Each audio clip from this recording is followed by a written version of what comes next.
Teachers of Reddit.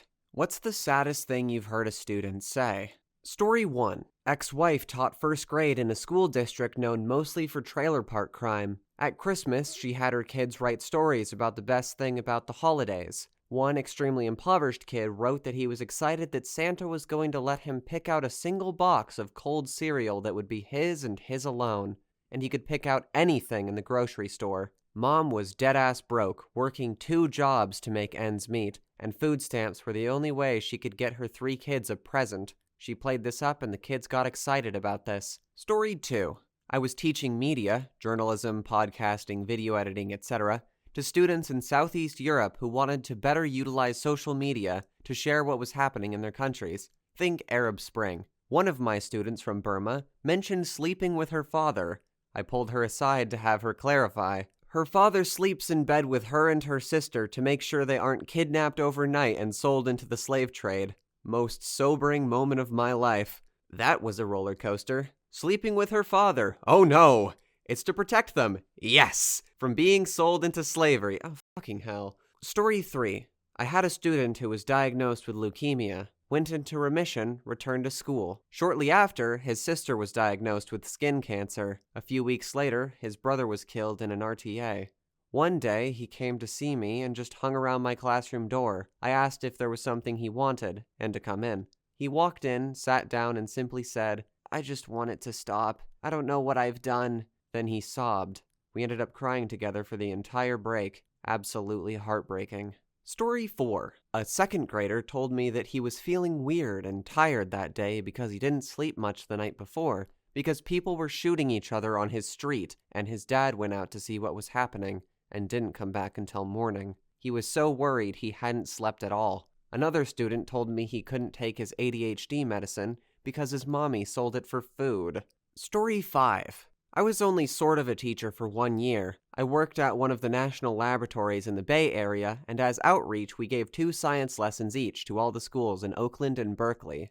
On lesson 2 in one of the Oakland schools, from a 10-year-old girl who was clearly having trouble paying attention. "Sorry I wasn't here last time. My dad got shot." Story 6.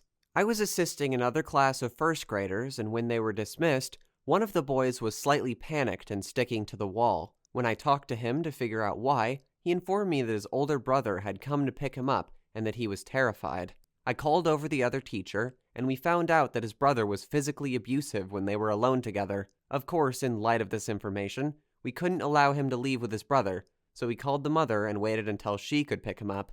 I informed the mother of what her son had told us, and that was it, but I'll never forget how scared that little boy was. Story 7. When I taught elementary school, I had a kindergarten kid that was always at the school. He'd show up super early and leave super late. He was in a before and after school program called MELC they give the kids whose parents work breakfast and dinner. It was right before April break, and I can't remember why, but I mentioned we were going to be off of school for a week. He started crying and said, "But miss, how am I going to eat if I'm not here?" I almost cried with him.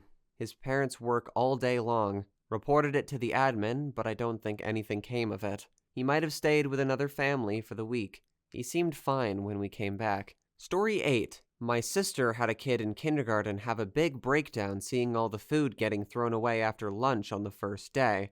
He had a bunch of siblings at home, and they were all hungry. It's the first time my sister cried at work. CPS was called, and stuff happened. Food waste is a serious problem. Why do people keep throwing food away when they know other people in this world are starving? I don't mean those last few beans on your plate that you're too full to eat. I'm talking about the enormous quantity of food thrown away by companies because the foods weren't sold or didn't look normal, while those foods were actually completely fine to eat. It really makes me angry. Story 9. As a community college peer tutor, I've heard too many kids and adults tell me about their depression, anxiety, addiction, and bullying. For some reason, one kid stuck with me. He told me about his autism and his love for writing movie scripts. He said, "I know they're not very good, so my dad always reads them and helps edit them." It was sad hearing him beat himself up about something he loved, but nice to hear that his dad always takes the time to go through long scripts with him often. Props to that dad for being there and encouraging his son. Story 10. I was a secondary education major for most of college and worked at a bunch of schools nearby. At one middle school, there was a kid we'll call Jeremy. About 12 years old, Black family was pretty broke. Smart kid, worked pretty hard and took good notes. He was never involved in any of the problems around the school, and never got in trouble for anything more than missing an assignment or two. Good dude. We were talking about their plans for the future, and Jeremy mentioned he probably wouldn't be able to go to college, but that was okay. He'd try to find a job before leaving high school, and when I go to jail, I hope it'll only be for a few years so I can get back to work. Not if, when. With everything he'd seen in the world up to that point, it wasn't really a question for him. Story 11. I'm sorry, I didn't take my meds today because my mom sold them again. And is it okay if I stay in your room for lunch? We don't have any food in the house. I bought that kid bread, peanut butter, jelly, and some snacks, and he made lunches and dinners for himself and his brother. I cried every night during that school year. Story 12. I have two from the same open university in an economically depressed area, with tears. Can I please turn in my paper next week instead of next class? Because my brother just got convicted and they're asking for the death penalty. Poor kid. That's a hell of a lot to handle at 18. This was an essay on the topic of why are you here? The student, an older woman in a freshman comp class, wrote that she'd had her kids at a young age, and now that they were grown, she wanted to show them that she could still make something of herself, and even though her husband told her that he would leave her if she went to college, she came anyway. Thank God it was a diagnostic essay, because how the hell would you grade that? I just wanted to cheer and hug her. Story 13. Not me, but my wife. A couple years ago, a grade 3 kid whose birthday was coming up was saying how he didn't deserve a birthday, that he was a speck of dirt, that he was bad. It took a while, but my wife was able to figure out that when he was in grade 1 and at his birthday celebrations, his dad stabbed his mom. He had internalized this into somehow being his fault because it happened on his birthday. It was his fault that his dad was in jail and that his mom was so severely injured that she could no longer work. It was his fault that they had to move into a much smaller place. Really tough to hear. Kids should not have to deal with this shit. Story 14. Heard just last week from behavioral/emotional support student. IA, me. Wow, that's a pretty good score. Great job. Student.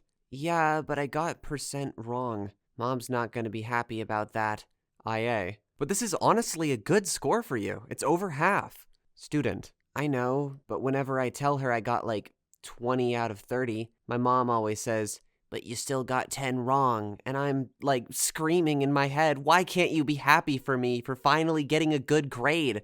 IA. Heartbreaking. Well, if she won't say it, I will. This is an awesome score for you. I mean, this is a brand new concept the teacher just introduced today, and you rocked out this score after only hearing it once? You did rockin' awesome. That little smile they gave after that? Ugh, just killed me. Story 15. Don't know if this counts as I am the one that said it, but I had a pretty tough time at school. I had almost no friends and buried myself in my studies. My tutor was this tiny angry Welshman called Mr. Evans, who I didn't think even noticed I existed as I just kept my head down and had no interest in either of his subjects. Flash forward 5 years and I'm working a part-time retail job whilst paying to learn accountancy at a local college. One random Sunday, who walks in but Mr. Evans? He notices me, looks surprised, and comes over to talk. We shoot the shit for 5 minutes or so as he basically asks me how I'm doing, what I've done since 6th form, etc.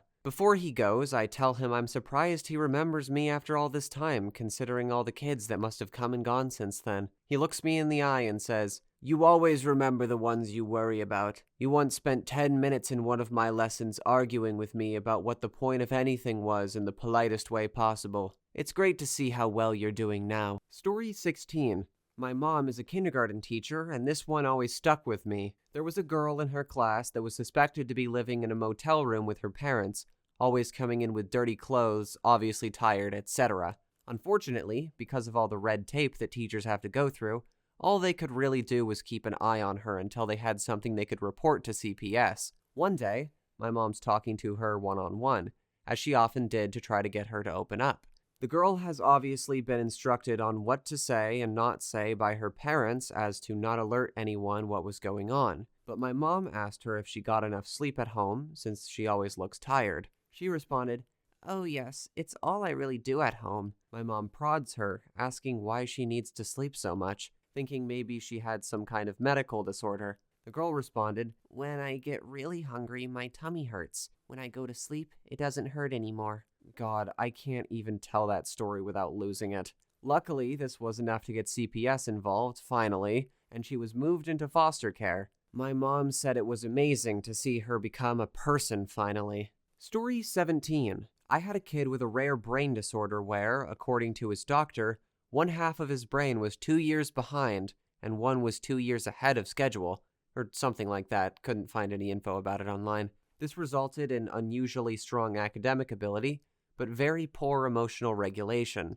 One day, on the playground, the little guy was doing some homework. I looked at him and said something to the effect of, "Go be a kid." He said, "Well, I don't have time to be a kid." A little background. His mother makes him spend a lot of time at home doing brain trains, little cognitive exercises to support the hemisphere of his brain that is underdeveloped. These are time-consuming and challenging. So, what he said hit me hard. I don't even know why. Kid is mature, but the genetic lottery stripped him of his youth. Story 18. It's not hard, I'm just really tired, said to me by a little girl in tears as she refuses to do the work I gave her.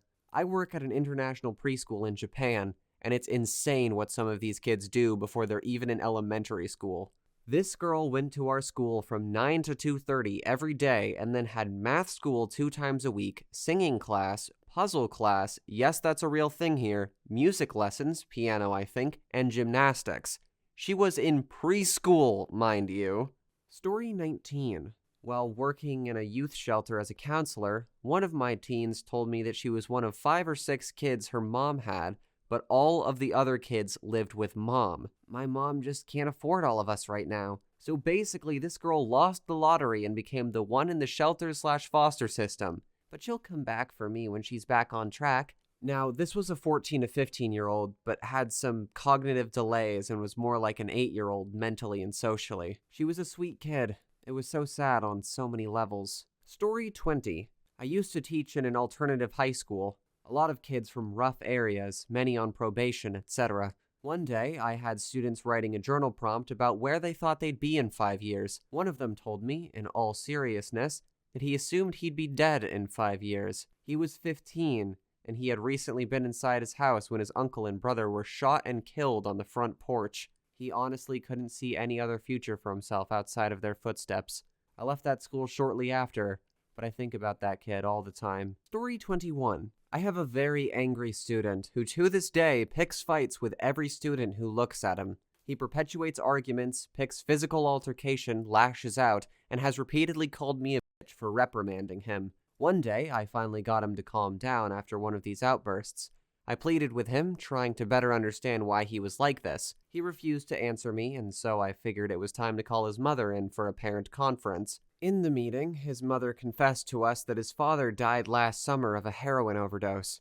The student, sitting right there next to his mom with tears in his eyes, looked at me and said, "I found his body." It broke my heart. To this day, I feel his pain when he lashes out, and I try my best to earn his trust. I hope that one day he'll be okay. Story 22. I can't go home because my mom wants me to get pregnant and drop out of school. She was on track to be the first in her family to go to college, but her mom was pressuring her to start collecting welfare benefits to do her part in supporting the family. She ended up with a full-ride scholarship. Story 23.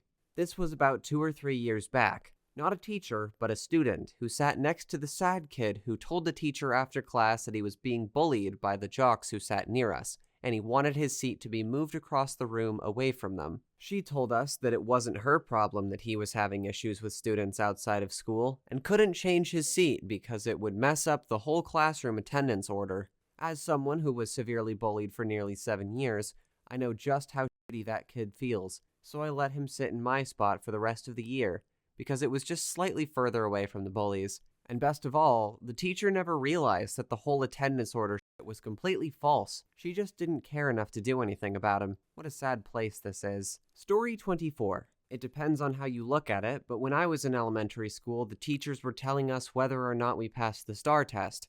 When my friend got her score, she started to cry. We asked what was wrong, and she told us that she was happy that she had passed, so now she can see her father, whom she hadn't seen in 5 years. We were all about 10, which means she hadn't seen him since she was 5. They didn't seem too rich, so I suppose they had to limit the times they traveled anywhere, and thinking back, he may have been deported. That day, I learned to appreciate that I'm lucky enough to have both my parents under my roof. Story 25. I once had an 8th grade boy at school for kids identified as gifted and or superior cognitively say that he was dumb because all African Americans aren't smart. I was a student teacher at the time, but I had a really good discussion with him about the way our system discriminates against African American people. My mentor teacher pumped him up, reminding him that he was with us because he was intelligent too. It broke my heart a bit. Story 26. Preschool and kindergarten teacher assistant here. There is this one little boy who has always been rowdy. We'll call him Zach. Doesn't listen to instructions and sometimes is a hassle. I've always wondered about his family life because he tends to say wildly inappropriate things. A few weeks ago, I caught him saying, "I'm Zach and no one loves me."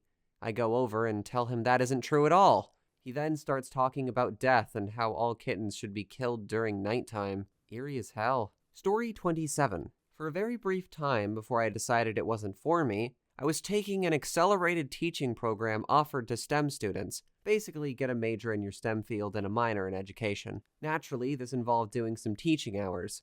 My partner and I gave them a lab to do and let them run with it. This little kid was getting picked on for being obsessed with Minecraft. Being the nerd I am, I told all the kids I still play Minecraft and how my roommates and I were playing on our own server. They stopped and he hugged me on my last day. It was just sad seeing this kid talking about something he liked and was proud of, and these kids being so mean. Story 28. I had a student that just wouldn't do his homework. Ever. I took him aside and asked why he just can't do his homework like everyone else. He proceeds to tell me that his mom is a prostitute and turns tricks in his house, and not just in his house.